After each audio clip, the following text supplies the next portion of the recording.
నిన్న ఇంత ముందు హీరో నా చేతిని నేను కలిపినారు కదా, అప్పుడు మా ఇంత బాగా ఆయన చేతులతోనే చేపల పులుసు వండుతారని మాట ఇచ్చినాడు.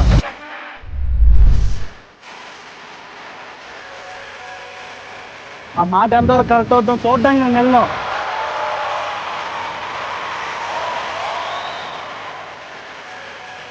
ఉన్నాడా అత్తం మాలాగే అరలిపోయి వెలిగించేసి దాని మీద మట్టి తగ్గెట్టి అందులో నూనె వేసి ఇంకో పక్క ఉప్పు వరగుండ పసుపు గుండ బాగా చేప పొగలో పట్టించి ఈలోపు బాగా ఈత ఎక్కిపోయి నూనెలో చేప మొక్కలు వేసి అందులో చింతపండు పులుపు పెట్టి చూసి పులిసేసినాడు.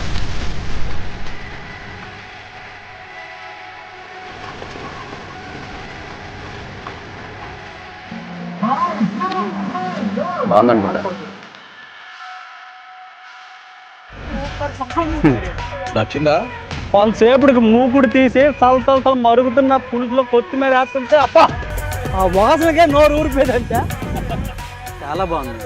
పక్కన బాగోపోతే ఏం అనుకోమాకండి. ఫస్ట్ టైం మాలాగా మారడానికి ఆ మనిషి ఎంత కష్టపడుతుండో దానికి 100 ఎంతలు ఫలితం రావాలని రోజు ఆ దుర్గా భవాని తల్లిని మొక్కుతాను. నిన్న ఇంత ముందు హీరో నా చేతిని నేను కలిపినారు కదా, అప్పుడు మా ఇంత బాగా ఆయన చేతులతోనే చేపల పులుసు వండుతారని మాట ఇచ్చినాడు.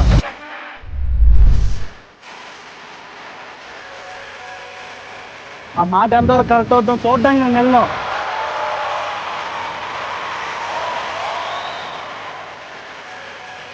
ఉన్నాడా అత్తం మాలాగే అరలిపోయి వెలిగించేసి దాని మీద మట్టి తగ్గెట్టి అందులో నూనె వేసి ఇంకో పక్క ఉప్పు వరగుండ పసుపు గుండ బాగా చేప పొగలో పట్టించి ఈలోపు బాగా ఈత ఎక్కిపోయి నూనెలో చేప మొక్కలు వేసి అందులో చింతపండు పులుపు పెట్టి చూసి పులిసేసినాడు.